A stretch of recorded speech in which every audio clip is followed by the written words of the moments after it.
Hello students, welcome back. Jatin chemistry ચેનલમાં તમારું સ્વાગત છે. મારું નામ છે જતીન પીપલિયા. ધોરણ 11નું એટોમિક સ્ટ્રક્ચર એટલે કે પરમાણવીય બંધારણનો આજે આપણે ચોથો લેક્ચર આવી ચૂક્યા છીએ. આ લેક્ચરની અંદર આપણે હવે રુથરફોર્ડના પરમાણવીય નમૂનો, જેને આપણે કેન્દ્રીય નમૂના તરીકે પણ ઓળખીશું, એની ચર્ચા કરશું. અગાઉ આપણે થોમ્સનના પરમાણવીય નમૂનાની વાત કરી ચૂક્યા છીએ.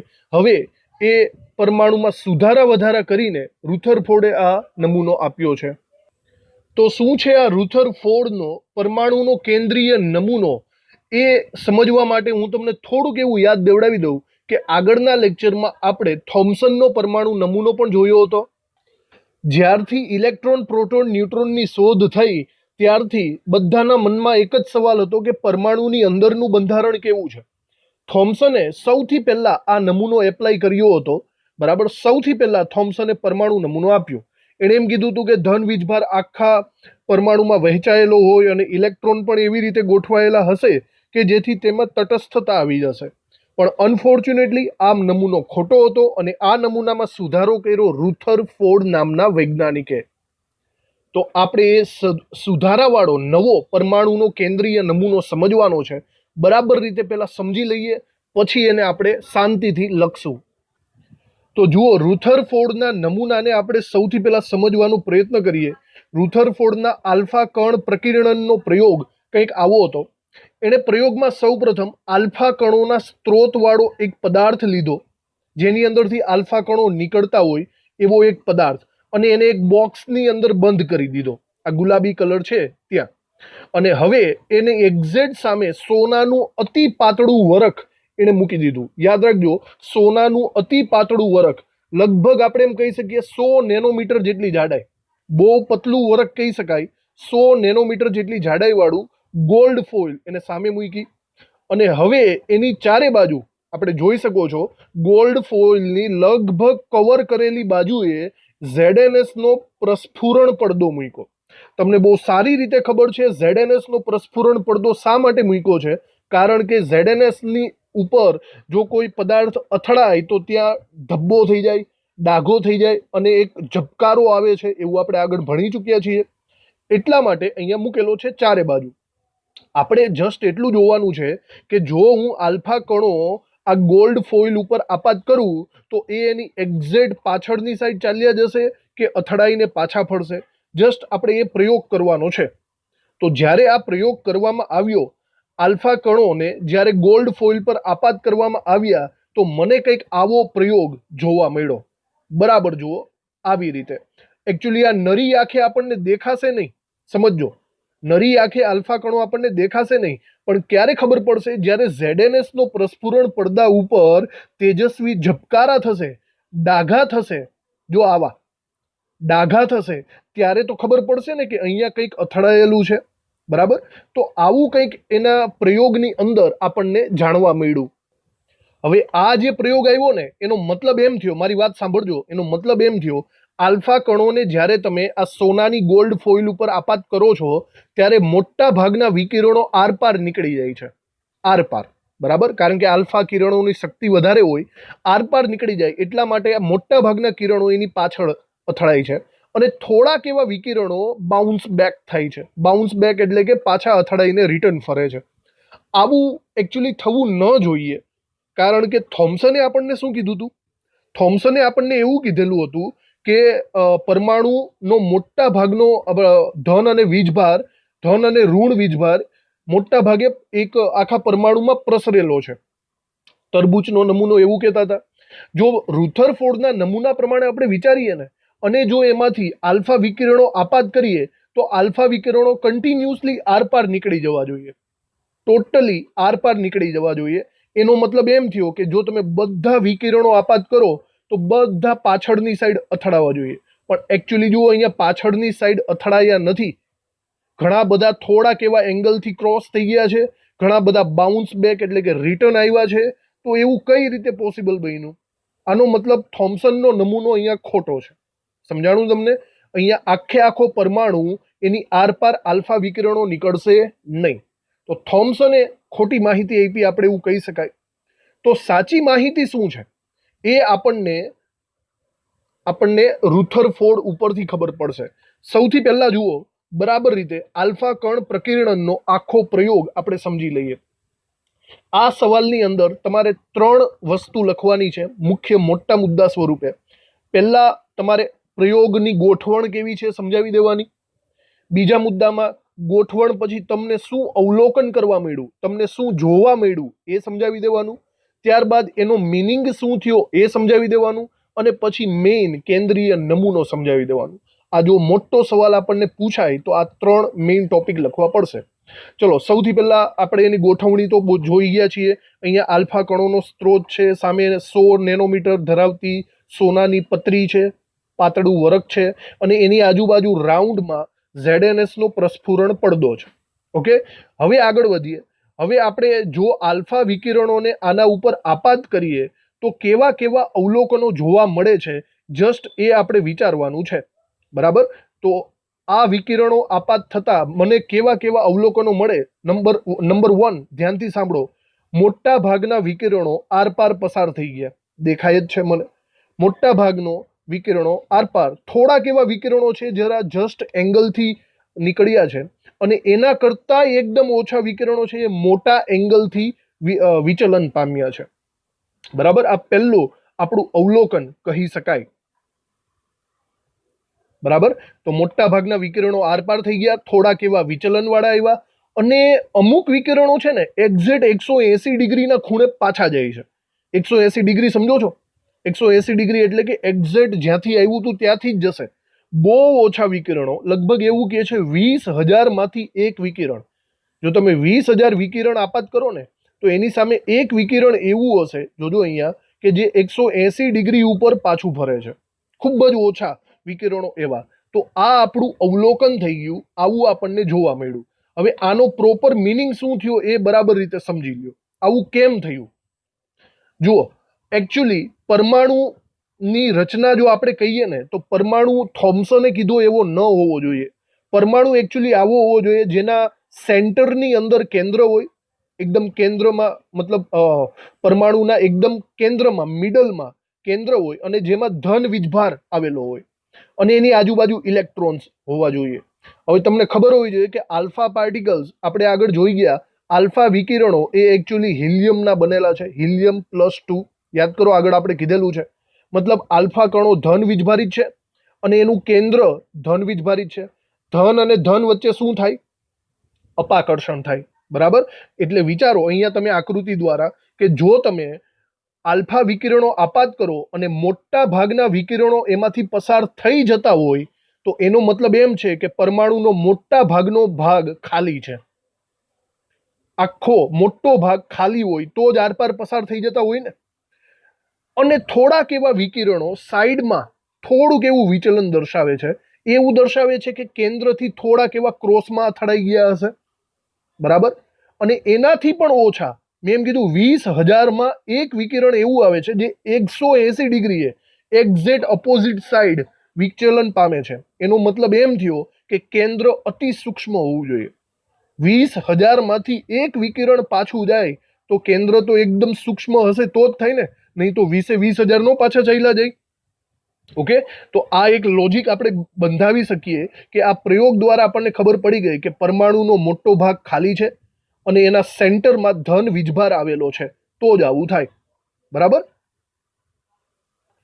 આ પ્રયોગ પરથી હવે આપણે શું વિચારી શકીએ? આ પ્રયોગ ઉપરથી મેં કીધું એમ, હમણાં એવું કીધું એમ વિચારી શકીએ કે ભાઈ કેન્દ્ર એ પરમાણુમાં અતિ સૂક્ષ્મ ભાગમાં રોકાયેલું હશે, મોટો ભાગ ખાલી હશે. જો આપણે પરમાણુની ત્રિજ્યા 10⁻10 મીટર લઈએ તો કેન્દ્રની ત્રિજ્યા લગભગ 10⁻15 મીટર અનુમાન કરી શકીએ છીએ. તમને એમ લાગશે કે એનો મતલબ એનાથી શું ફરક પડે, લગભગ સરખું જ કહેવાય, પણ આ સરખું ન કહેવાય. બરાબર જોજો, 10⁻15 અને 10⁻10 વચ્ચે ડિફરન્સ કેટલો છે? વચ્ચે ડિફરન્સ 10⁵ નો છે. આ બહુ નાની વાત નથી. હું એક એક્ઝામ્પલ તમને આપું છું. બરાબર, જરા વિચારજો કે ફોર એક્ઝામ્પલ આપણી પાસે કોઈ ટેનિસનો બોલ છે, ટેનિસનો બોલ. બરાબર, જો આ ટેનિસનો બોલ અહીંયા હું મૂકી દઉં ને અને એની આજુબાજુ 5 કિલોમીટર દૂર સેન્ટર બનાવું ને, કેટલા કિલોમીટર? 5 કિલોમીટર દૂર. ફોર એક્ઝામ્પલ આને એક સેન્ટર તરીકે લઈને 5 કિલોમીટર દૂર હું આખું ચક્ર બનાવું આવી રીતે, વિચારો તો આ 5 કિલોમીટરનો એરિયા એ આખા ઇલેક્ટ્રોનનો એરિયા છે, અને આ જે ટેનિસનો બોલ છે ને, ટેનિસનો બોલ એ આપણું કેન્દ્ર છે. તો જરા વિચારો એ કેટલું ઓછું કહેવાય. સમજાય છે? તો કેન્દ્ર એ આખા પરમાણુની કમ્પેરિઝનમાં ખૂબ જ અતિ અતિ અતિ સૂક્ષ્મ છે એવું હું કહી શકું છું. હવે આ બધા પરિણામો ઉપરથી રુથરફોર્ડે પોતાનો ન્યુક્લિયર મોડલ એટમનો નમૂનો રજૂ કર્યો. આ નમૂના પ્રમાણે એણે કેન્દ્રની વ્યાખ્યા આપી. એણે એમ કીધું કે પરમાણુના મધ્ય ભાગમાં ધન વીજભારિત જે કેન્દ્ર, ધન વીજભારિત બધા પ્રોટોન સમાયેલા હોય એને નામ આપ્યું કેન્દ્ર. તો કેન્દ્ર શબ્દ, કેન્દ્રની વ્યાખ્યા રુથરફોર્ડે આપી. બીજું, કેન્દ્રની આજુબાજુ ઇલેક્ટ્રોન કન્ટિન્યુઅસલી એક પથ ઉપર, એક હાઈવે, એક રસ્તા ઉપર ગતિ કરતા હોય છે.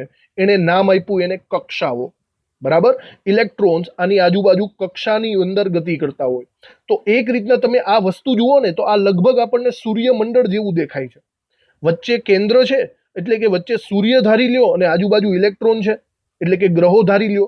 પ્લસ અને માઇનસ વચ્ચે આકર્ષણ જોવા મળે, અને આ આકર્ષણ એ સ્થિર થયેલું છે, મતલબ ઇલેક્ટ્રોન એની નજીક આવીને ખેંચાઈ જતો નથી.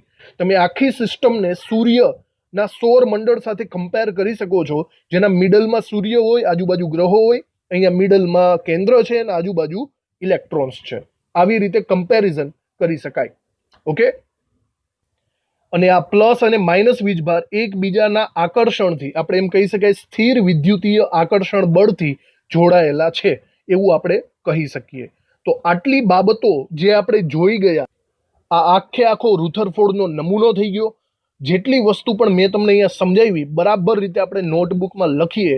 આ સવાલ આઈએમપી પૂછાવા લાયક છે, તો આને બરાબર રીતે સમજવો અને મુદ્દા વાઇઝ એને યાદ રાખવાની કોશિશ કરીએ. તો હવે આપણે નોટબુકમાં એને બરાબર રીતે લખીએ. જોજો, મોસ્ટ ઇમ્પોર્ટન્ટ સવાલ છે આ, થિયરીના દ્રષ્ટિએ, અને એમસીક્યુ પણ પૂછાવા દેવો. તો આ આપણે મોસ્ટ ઇમ્પોર્ટન્ટ સવાલ લખવાનો છે. સૌ પ્રથમ આપણે વૈજ્ઞાનિકોના નામ લખી નાખવાના છે. રુથરફોર્ડ અને એના વિદ્યાર્થીઓ,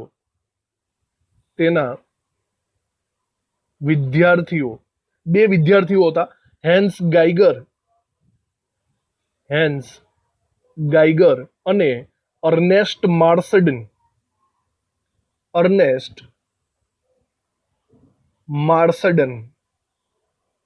આ બંને વૈજ્ઞાનિકોએ અને રુથરફોર્ડે સાથે મળીને આ પ્રયોગ કર્યો હતો. અર્નેસ્ટ માર્સડને સોનાના પાતળા વરખ પરથી આલ્ફા કણો નો મારો ચલાવી, પર લખજો, પરથી નહીં પણ વરખ પર આલ્ફા કણોનો મારો ચલાવીને આલ્ફા કણ પ્રકીર્ણન પ્રયોગ કર્યો. આ નામ યાદ રાખજો, આલ્ફા કણ પ્રકીર્ણનનો પ્રયોગ રુથરફોર્ડ અને હેન્સ ગાઈગર, અર્નેસ્ટ માર્સડને સાથે મળીને કરેલો હતો. તો જસ્ટ આ વૈજ્ઞાનિકોના નામ લખી નાખ્યા. તો સૌથી પહેલા આપણે આકૃતિ દોરવાની છે. જેવી તેવી ગમે તેવી આકૃતિ દોરવી ફરજિયાત રહેશે. આ આકૃતિ દોરીને પછી આપણે એનું વર્ણન કરીએ કે કેવી રીતે ગોઠવાયેલા છે. તો સૌથી પહેલા આ આકૃતિ તમારે જેવી તેવી દોરવી પડશે. બરાબર? આ આકૃતિમાં આલ્ફા કણોનો સ્ત્રોત અહીંયા દર્શાવવાનો, અહીંયા સોનાની પતલી પ્લેટ દર્શાવવાની, અને પછી આ લીટા દર્શાવવાના. યાદ રાખજો, મોસ્ટ ઓફલી જે આલ્ફા કણોનો મારો છે એ આરપાર પસાર થઈ ગયેલો દેખાવો જોઈએ. ખૂબ જ થોડા એવા પાછા રિટર્ન થયેલા હોવા જોઈએ. આવી રીતે દર્શાવવાના છે અને નામ નિર્દેશ કરવાનો. વચ્ચે આ સીસાની પ્લેટ જો નહીં દર્શાવો તો પણ ચાલશે. બરાબર? અહીંયા સીસાની પ્લેટ એટલા માટે રાખેલી છે કે કન્ટિન્યુઅસલી ફોકસ આના ઉપર પડશે, બીજે ક્યાંય વિખેરાય નહીં, એટલા માટે. નહીં દોરો તો બી ચાલશે. તો આવી રીતના આકૃતિ પેલા દોરી નાખવાની છે, અને હવે આપણે એનું વર્ણન લખવાનું છે. નીચે આપણે લખીએ, આકૃતિમાં દર્શાવ્યા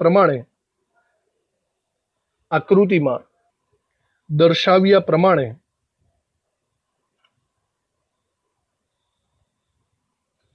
સોનાની ધાતુના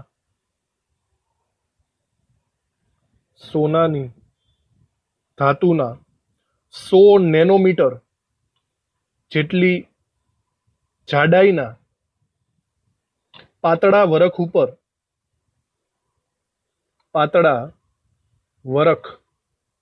ઉપર રેડિયો સક્રિય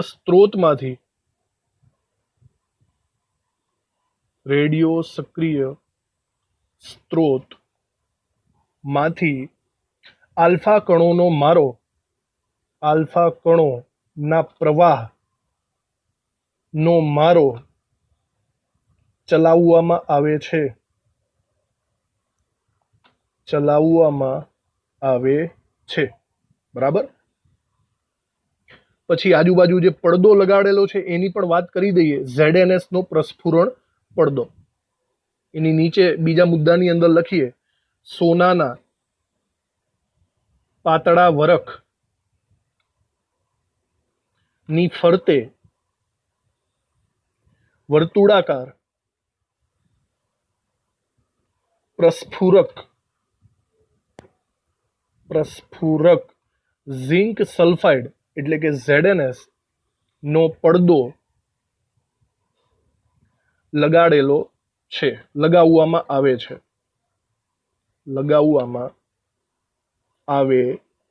છે. જ્યારે આલ્ફા કણો પ્રસ્ફુરણ પડદા પર અથડાય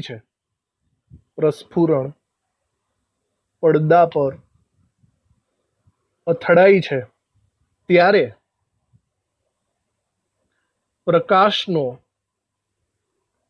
નાનો ઝબકારો જોવા મળે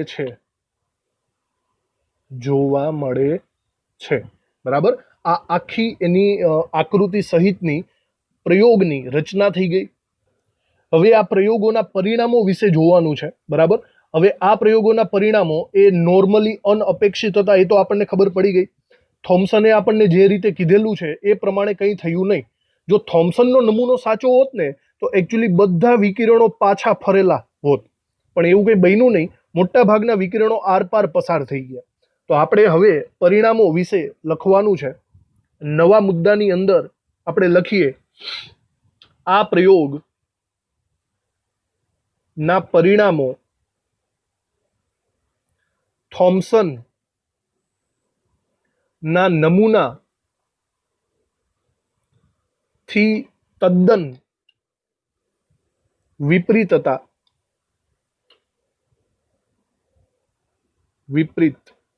હતા બરાબર.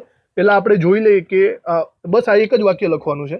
પહેલા આપણે જોઈ લઈએ કે કેવું અવલોકન કરવામાં આવ્યું. તો અહીંયા જરાક લખીએ આપણે અવલોકનો.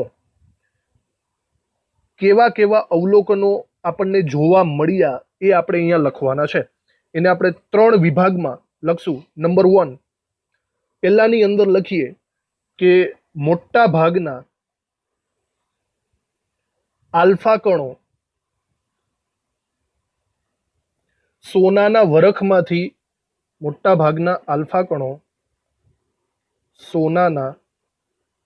વરખમાંથી વિચલન પામ્યા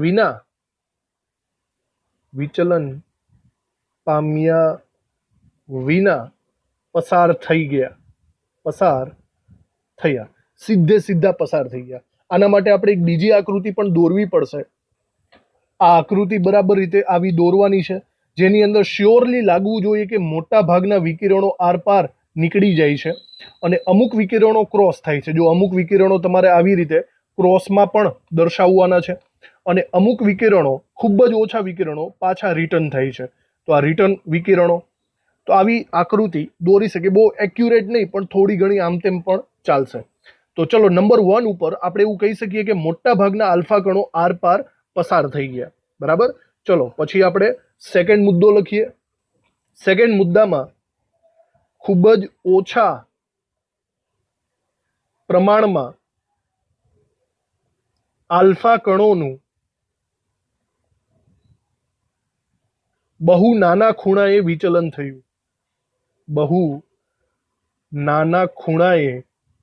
વિચલન થયું. ખૂબ જ ઓછા વિકિરણો એવા હતા કે એ નાના ખૂણા ઉપર વિચલન પામ્યા, જેમ કે આ ખૂણો કહી શકીએ એને સીધું જવાની જગ્યાએ ક્રોસમાં ગયા. બહુ ઓછા વિકિરણો આવા જોવા મળ્યા. પછી આપણે ત્રીજા ઉપર જોઈએ, નંબર 3. તો ત્રીજાની અંદર લખી શકીએ કે એના કરતા પણ ઓછા, એટલે કે ઘણા ઓછા આલ્ફા કણો. આ યાદ રાખજો, આપણે એવું કીધેલું કે 20,000 માંથી 20,000 આલ્ફા વિકિરણો આપાત કરો, એમાંનો એક વિકિરણ એવો હતો જે અથડાઈને 180 ડિગ્રીએ પાછો ફરે છે. ઘણા ઓછા આલ્ફા કણો અથડાઈને લગભગ 180 ડિગ્રીના ખૂણે પાછા ફર્યા. ઓકે, તો આ 3 વસ્તુ બરાબર જોજો. જો થિયરી પૂછાય તો આપણે એના 3 અવલોકનો આવી રીતે દર્શાવી શકીએ આકૃતિ સહિત. પહેલા આપણે રચના લખી આકૃતિ સહિત, પછી હવે આ 3 અવલોકનો આકૃતિ સહિત લખ્યા. હવે આટલું અવલોકન ધેટ મીન્સ આટલું તમને જોવા મળ્યું, આવું તમને જોવા મળે છે. તો હવે આના ઉપરથી તમે શું વિચારો છો? તો તારણો લખવા પડશે. આના ઉપરથી શું કન્ક્લુઝન આવે છે, શું આપણે મુદ્દા ઉપર તારણ કાઢી શકીએ છીએ એ લખવાના છે.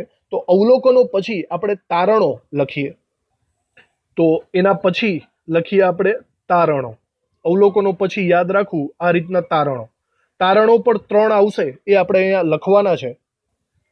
તારણોની અંદર નંબર 1, પહેલી વસ્તુ તો એ કે મોટા ભાગના આલ્ફા કણો સીધા નીકળી ગયા. એનો મતલબ એમ થયો કે પરમાણુનો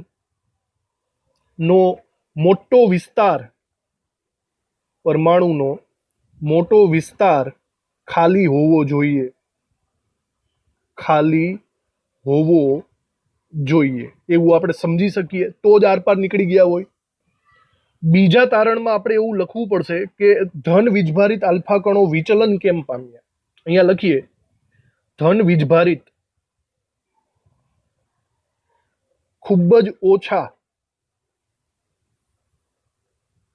આલ્ફા કણો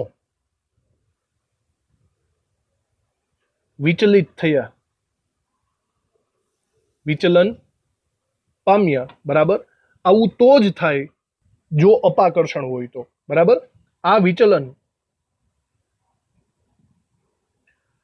ખૂબ જ મોટા અપાકર્ષણ બળને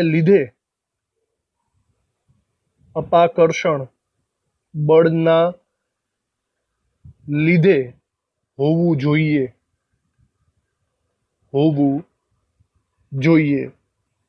આ પરથી એવું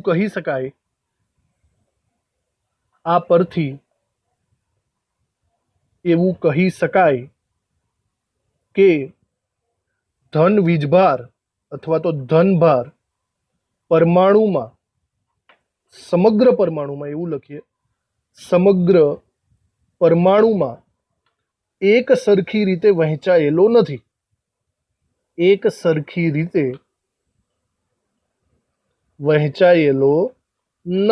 બરાબર, આવું આપણને થોમ્સને કીધેલું. બરાબર, યાદ કરજો કે થોમ્સને એમ કીધું હતું કે ધન વીજભાર એક સરખી રીતે વહેંચાયેલો છે, પણ એકચ્યુઅલમાં એવું નથી. તો અહીંયા કાઉન્સમાં જરાક લખી નાખીએ, થોમ્સનથી વિપરીત, થોમ્સન નમૂનાથી વિપરીત. ઓકે, એના નિયમથી ઊંધું. તો ધન વીજભાર સમગ્ર પરમાણુમાં એક સરખી રીતે વહેંચાયેલો નથી, આવું આપણે કહી શકીએ. તે એટલે કે અહીંયા લખીએ ધનભાર ખૂબ જ નાના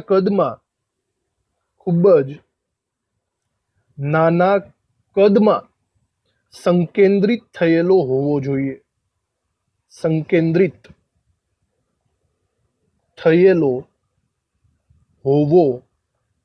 જોઈએ. બરાબર, જે આલ્ફા કણોનું અપાકર્ષણ કરશે, જે આલ્ફા કણોનું વિચલન અને અપાકર્ષણ કરે છે. તો આવી રીતના આ સેકન્ડ ટોપિક આપણે અહીંયા સમજી શકીએ કે કેન્દ્ર સૂક્ષ્મ રીતે ગોઠવાયેલો હોય, આખા પરમાણુમાં ધન વીજભાર ફેલાયેલો નથી. હવે આપણે ત્રીજા મુદ્દા ઉપર જોઈએ. ત્રીજા મુદ્દાની અંદર રુથરફોર્ડે અમુક ગણતરી કરીને કેન્દ્રની સાઇઝ નક્કી કરી. તો આપણે અહીંયા લખીએ, ત્રીજા મુદ્દાની અંદર રુથરફોર્ડે ગણતરી પરથી દર્શાવ્યું કે ગણતરીઓ કરી દર્શાવ્યું કે કેન્દ્ર દ્વારા રોકાયેલું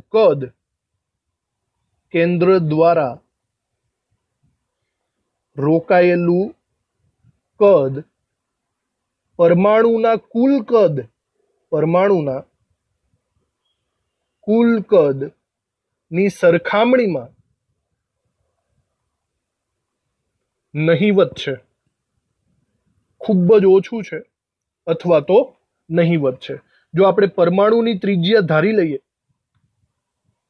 પરમાણુની ત્રિજ્યા આગળ થોમ્સને પણ કીધેલી જ છે, 10⁻10 મીટર છે એવું આપણે લઈએ, તો પરમાણુના કેન્દ્રની ત્રિજ્યા કેટલી થાય? યાદ રાખજો, આ બધું એમસીક્યુમાં આવશે. તો પરમાણુના કેન્દ્રની ત્રિજ્યા 10⁻15 મીટર હોવી જોઈએ.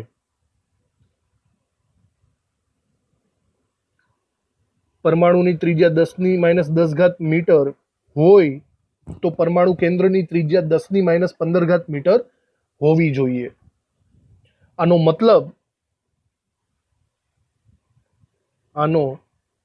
મતલબ જો ટેનિસનો બોલ ને આપણે કેન્દ્ર ધારીએ તો તેની આજુબાજુ 5 કિલોમીટરનું વર્તુળ એ પરમાણુ થશે. તો આ કમ્પેરિઝનથી જ આપણને ખબર પડે કે કેન્દ્ર કેટલો સૂક્ષ્મ છે.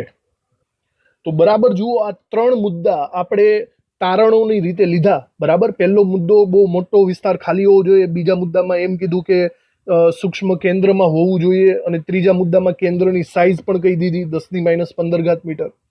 હવે આ પહેલા આપણે અવલોકનો જોયા, પછી તારણો જોયા, હવે એનો મેઇન મુદ્દો લેવાનો છે. હવે ફરીથી 3 મુદ્દા હજી લખવાના છે.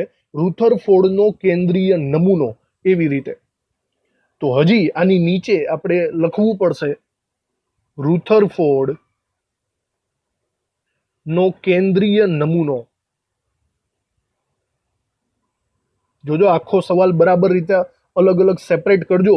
બરાબર, પહેલા અવલોકનો 3 છે, પછી તારણો 3 છે, અને હવે રુથરફોર્ડનો કેન્દ્રીય નમૂનો. આમાં પણ 3 મુદ્દાઓ આવે છે. તો રુથરફોર્ડના કેન્દ્રીય નમૂનાની અંદર મેઇન 3 મુદ્દાઓ ક્યાં ક્યાં છે? તો પહેલી વસ્તુ, રુથરફોર્ડે કેન્દ્રની વ્યાખ્યા આપી, એ એનો પહેલો મુદ્દો થશે. બરાબર, એમાં આપણે લખીએ પરમાણુનો ધનભાર અને પરમાણુનું મોટા ભાગનું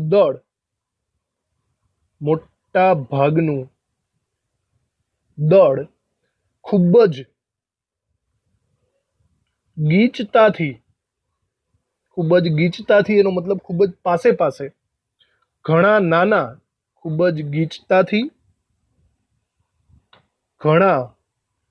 નાના ભાગમાં સંકેન્દ્રિત થયેલું છે. આ ખૂબ જ નાના ભાગને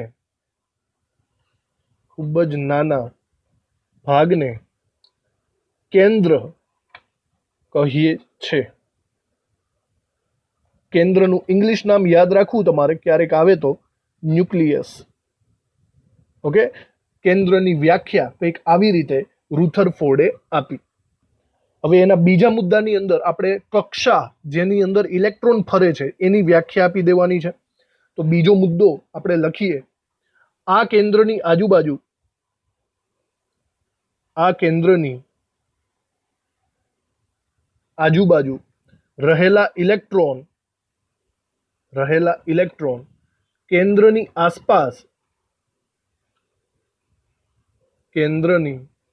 આસપાસ ઘણી ઝડપથી વર્તુળાકાર પથમાં ઘૂમે છે. વર્તુળાકાર પથમાં ઘૂમે છે, ગોળ ગોળ આટા મારે છે, જેને કક્ષાઓ કહે છે. બરાબર, કક્ષાની વ્યાખ્યા આવી રીતે આવી ગઈ. આ મુદ્દાની અંદર જ આપણે રુથરફોર્ડના નમૂનાને સૌર મંડળ સાથે સરખાવી શકાય એ વાત અહીંયા લખી શકીએ છીએ. રુથરફોર્ડ ના પરમાણુ નમૂનાને સૌર મંડળ સાથે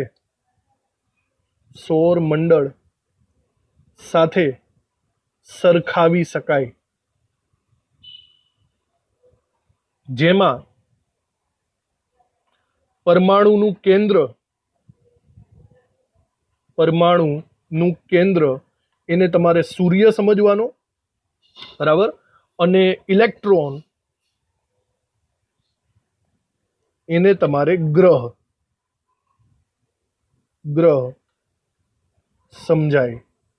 સમજવા.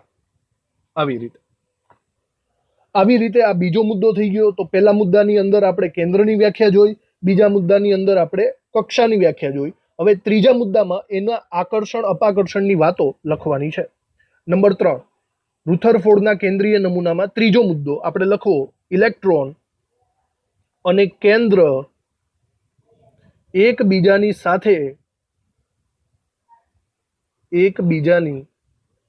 સાથે સ્થિર વિદ્યુતીય આકર્ષણ બળ, શબ્દ યાદ રાખજો, સ્થિર વિદ્યુતીય આકર્ષણ બળ થી જોડાયેલા છે. ઓકે, આકર્ષણ બળનું સ્પેશિયલ નામ સ્થિર વિદ્યુતીય આકર્ષણ બળ, એના દ્વારા જોડાયેલા છે. તો આ રીતના આખો કેન્દ્રીય પરમાણુ નમૂનો અહીંયા પૂરો થયો. બરાબર, હું તમને ફરીથી યાદ દેવડાવી દઉં. આ સવાલને યાદ રાખવાની ટેકનિક શું છે? આ સવાલમાં સૌથી પહેલા આકૃતિ દોરીને તમારે એની રચના સમજાવી દેવાની, આકૃતિની ગોઠવણી સમજાવી દેવાની. ત્યારબાદ તમારે અવલોકનોના 3 મુદ્દા સમજાવી દેવાના. અવલોકન કર્યા પછી તારણના 3 મુદ્દા સમજાવી દેવાના. બરાબર, અને ત્યારબાદ રુથરફોર્ડનો પરમાણુ નમૂનો જે મેઇન છે એના 3 મુદ્દા સમજાવી દેવાના. આવી રીતે આખો સવાલ વર્ગીકૃત થયો છે. હવે આપણે હજી એક વસ્તુ કરવાની છે, અને એ છે રુથરફોર્ડના નમૂનાની ખામી ધેટ મીન્સ મર્યાદાઓ. અહીંયા મર્યાદાઓ ટોટલ 2 છે. આટલી વસ્તુ રુથરફોર્ડની અંદર આવે છે. હવે સીધી વાત છે, આખો સવાલ તમને ક્યારેય નહીં પૂછાય. યાદ રાખજો ભાઈ, આખો સવાલ નહીં પૂછાય. તમને જે પૂછાય એ યાદ રાખવાનું. કદાચ પૂછાઈ શકે કે ભાઈ રુથરફોર્ડનો નમૂનોના મુખ્ય 3 મુદ્દા સમજાવો, કાં તો એમ પૂછે રુથરફોર્ડના નમૂનાની રચના આકૃતિ સહિત સમજાવી એના 3 મુદ્દાઓ લખો. તો આ 2 વસ્તુ લખવાની. બરાબર સમજી વિચારીને મગજમાં રાખજો. આખો મીચીને લખીને આવતા નહીં. બરાબર, જેટલું પૂછેલું છે એટલો જ સવાલ લખવાનો. હવે આપણે એની મર્યાદા સમજવાની છે. ઓકે, મર્યાદાઓ. તો અહીંયા નીચે આપણે લખીએ, રુથરફોર્ડ ના નમૂનાની મર્યાદાઓ અથવા તો ખામીઓ, 2 માંથી 1 ચાલશે. ચાલો, તો અહીંયા મારી પાસે 2 ખામી છે. બરાબર જોજો, ટેક્સ્ટ બુકમાં બહુ ફેરવીને કીધેલું છે. શોર્ટ એન્ડ સિમ્પલ સમજી લો કે રુથરફોર્ડ ક્યાં ખોટો પડ્યો. મારી વાત ધ્યાનથી સાંભળજો. રુથરફોર્ડે એમ કીધું કે એકદમ સેન્ટરમાં પ્રોટોન આવેલા હોય કેન્દ્રની અંદર, અને એની આજુબાજુ ઇલેક્ટ્રોન ગોળાકાર કક્ષામાં ફરતો હોય, એવું કીધું ને રુથરફોર્ડે. તો ભાઈ મેઇન વસ્તુ એ છે કે ઇલેક્ટ્રોન જે આજુબાજુ ગોળાકાર રેખામાં ફરે છે એના માટે શક્તિ ક્યાંથી આવી? ઇલેક્ટ્રોનની પોતાની કંઈક એનર્જી હોય ને, એની વાત કરવાની છે. સૌથી પહેલા વિચારો, પ્રવેગિત ગતિ. તમે આ શબ્દનો મિનિંગ ખબર હોવો જોઈએ. પ્રવેગિત એટલે શું? પ્રવેગિતનો મતલબ થાય જ્યારે કોઈ પણ વીજભારિત કણ, બરાબર સાંભળજો, વીજભારિત કણ એ વર્તુળાકાર પથ પર ગતિ કરતો હોય, વર્તુળાકાર પથ પર ગતિ કરતો હોય અને એની સાથે સાથે પોતાની ધરી પર ભ્રમણ પણ કરતો હોય, બે વસ્તુ કરતો હોય. એક તો કેન્દ્રની આજુબાજુ રાઉન્ડ રાઉન્ડ રાઉન્ડ ઘૂમે છે અને બીજું પોતાની ધરી ઉપર, એટલે કે પોતાની ઉપર ધરી ઉપર પણ ગોળ ગોળ ગોળ ગોળ ફરે છે. આ જે સિસ્ટમ છે ને એને કહેવાય પ્રવેગિત ગતિ. આ વસ્તુ તમે ક્યાંક સાંભળી હોય તો. અને એક વૈજ્ઞાનિક છે મેક્સવેલ, બહુ જોરદાર વૈજ્ઞાનિક છે, આગળ આવશે હજી. મેક્સવેલ નામના વૈજ્ઞાનિકે એમ કીધું કે જ્યારે કોઈ પણ પ્રવેગિત ગતિ કરતો કોઈ વીજભારિત કણ હોય ને, સાંભળજો, પ્રવેગિત ગતિ કરતો વીજભારિત કણ, તો એ હંમેશા પોતાનામાંથી કંઈક ને કંઈક રેડિયો એક્ટિવિટીનું ઉત્સર્જન કરતો હોય છે.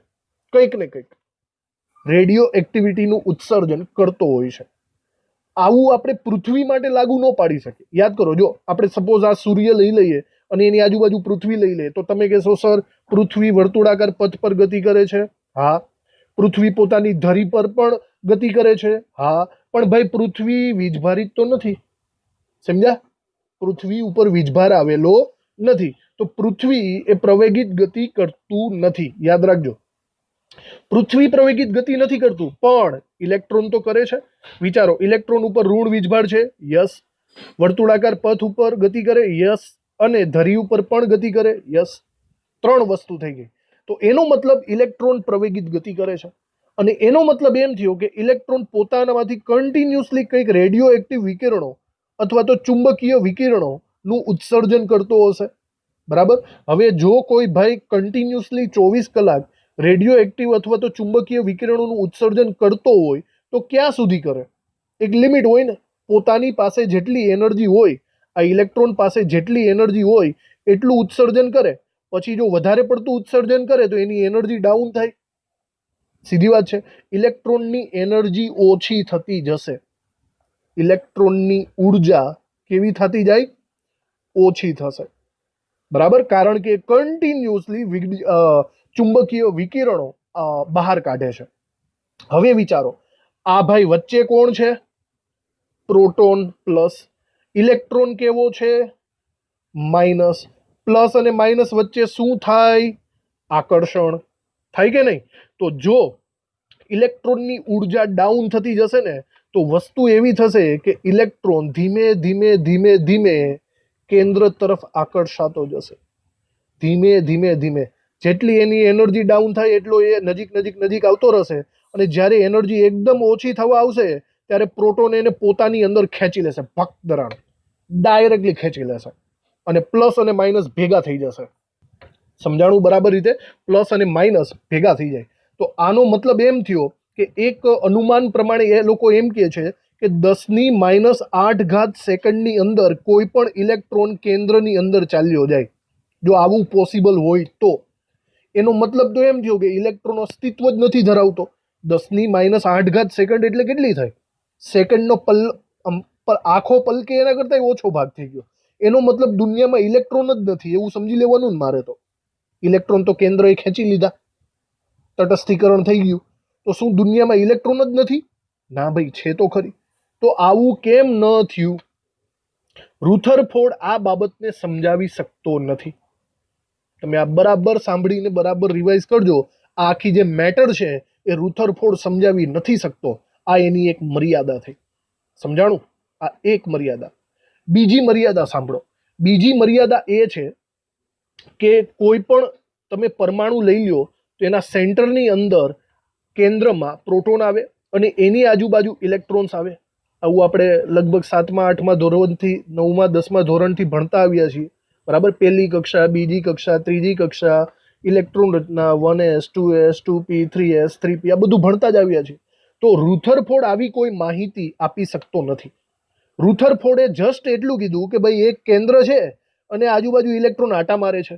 હવે આજુબાજુ ઇલેક્ટ્રોન એક કક્ષામાં આટા મારે કે 2 કે 3 કક્ષામાં એ રુથરફોર્ડને ખબર નહોતી.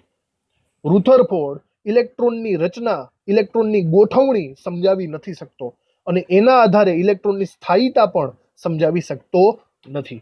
આ બે મેઇન એના ખામીઓ, મર્યાદાઓ આપણે કહી શકીએ. બરાબર, આ બંને વસ્તુને જરાક હજી એકવાર જોઈ લઈએ આપણે.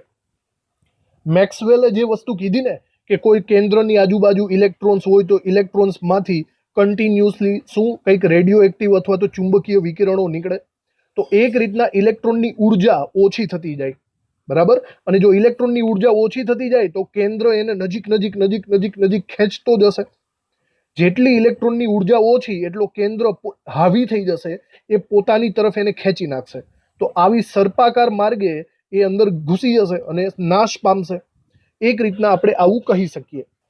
એ એની પહેલી મર્યાદા થઈ.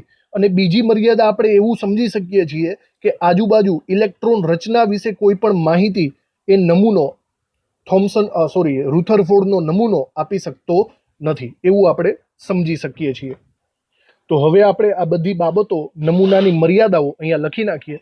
સૌથી પહેલા પ્રવેગિત ગતિની વ્યાખ્યા આપણે લખવી પડશે. બરાબર જોજો, આ એક્સ્ટ્રા તરીકે પ્રવેગિત ગતિની વ્યાખ્યા લખાવી દઉં છું. કોઈ પણ વીજભારિત કણ કેન્દ્રની આજુબાજુ, કેન્દ્રની આસપાસ પરિભ્રમણ કરતો હોય, પરિભ્રમણ દર્શાવતો હોય અને પોતાની ધરી પર ધરાભ્રમણ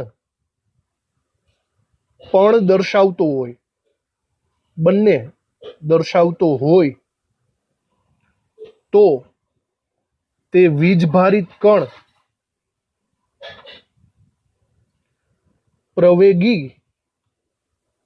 પ્રવેગિત છે એવું કહી શકાય.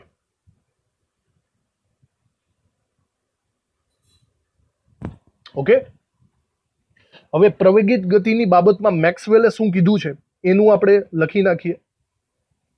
મેક્સવેલ નામના વૈજ્ઞાનિકે સાબિત કર્યું કે જ્યારે કોઈ વીજભારિત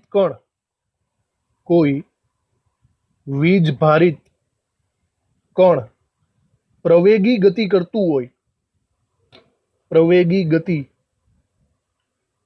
કરતું હોય, તો તે કણ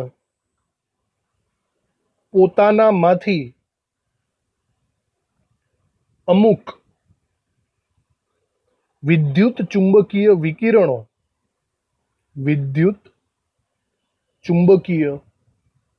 વિકિરણો ઉત્સર્જિત કરે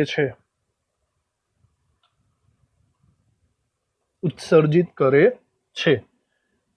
ઇલેક્ટ્રોન આવી પ્રવેગિત ગતિ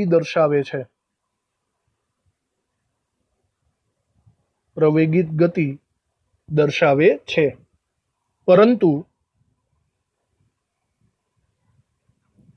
આ બાબત ગ્રહોને લાગુ નથી પડતી.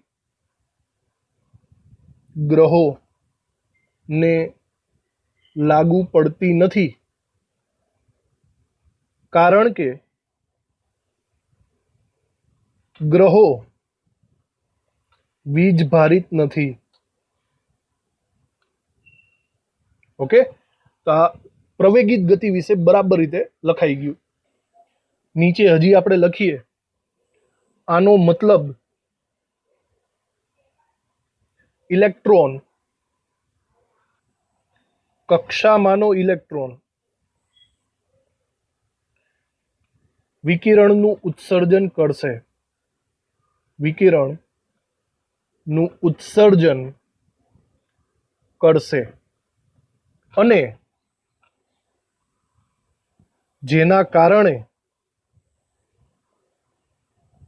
ઇલેક્ટ્રોનની ઉર્જા ક્રમશઃ ઘટશે, જેથી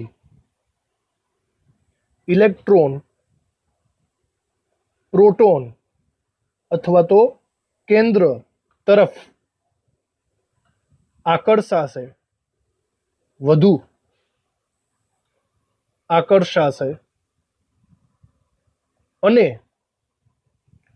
સર્પાકાર માર્ગે ક્રમશઃ કેન્દ્રમાં સમાઈ જશે. એક અંદાજ મુજબ કેટલા 10⁻8 સેકન્ડમાં સમાઈ જશે એવું સમજી શકાય. એવું સમજી શકાય. થિયરી છે, બરાબર. આવું બની શકે, પણ એકચ્યુઅલમાં આવું કાંઈ બનતું નથી, એ તો આપણને ખબર જ છે, બરાબર. પરંતુ વાસ્તવમાં આવું બનતું નથી. આવું બનતું નથી, બરાબર. આમ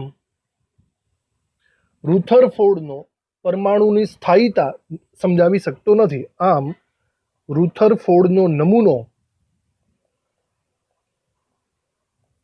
પરમાણુની સ્થાયીતા, ઇલેક્ટ્રોન કેવી રીતે સ્થાયી રહે છે એ સમજાવી શકતો નથી.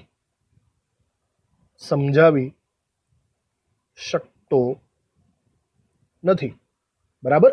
આ વસ્તુને તમારે આકૃતિ દ્વારા દર્શાવવી હોય તો પણ દર્શાવી દો, બરાબર. ઇમ્પોર્ટન્ટ વસ્તુ છે. અહીંયા મિડલમાં એક કેન્દ્ર દોરી રાખવું તમારે, અને એની આજુબાજુ સર્પાકાર માર્ગે ઇલેક્ટ્રોન અંદર આવતો હોય એવું તમારે દર્શાવી દેવાનું છે. તો કંઈક આવી રીતે સર્પાકાર માર્ગ દોરી કાઢવો, બરાબર, અને એમાં ઇલેક્ટ્રોન દોરી કાઢવો. આ ઇલેક્ટ્રોન છે એવું સમજવું. ક્લિયર? તો તમને યાદ આવશે. તો આટલી વસ્તુ રુથરફોર્ડની ખામીની અંદર આપણે દર્શાવી શકીએ છીએ. એવું સમજી શકાય કે આ રુથરફોર્ડની પહેલી મર્યાદા છે. હજી એક મર્યાદા છે, સેકન્ડ મર્યાદા, એ પણ આપણે લખી નાખીએ. રુથરફોર્ડનો નમૂનો તે પરમાણુના કેન્દ્રની આસપાસ